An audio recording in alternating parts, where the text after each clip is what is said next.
గత సంవత్సరంలో వచ్చిన అవకాశాలని చేతులారా పోగొట్టుకున్నాను ప్రభువా.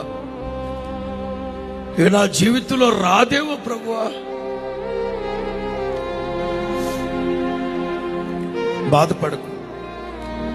నశించిన దాన్ని వెతికి రక్షించడానికి ప్రభు ఈ లోకానికి వచ్చి, నువ్వు ఏ అవకాశాన్ని అయితే పోగొట్టుకున్నావో, ఏ అవకాశాన్ని అయితే జార విడుచుకున్నావో, నా ప్రభువు తీసుకొచ్చి నీ భుజం మీద పెట్టబోతున్నా. నేను సంతోషింప చేయబోతున్నాడు ఆయన. మనుషులు చేస్తే ఒక్క పూటకి సరిపడానే చేస్తారు.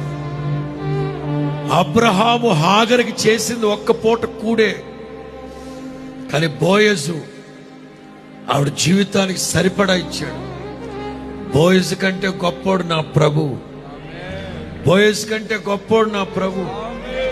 ఏ అర్ధరాత్రి అయినా అపరాత్రి అయినా 100 మందికి పెట్టగలిగే వైభవంతో నీ కుటుంబాన్ని, ఇంటిని ఆశీర్వదిస్తాడు.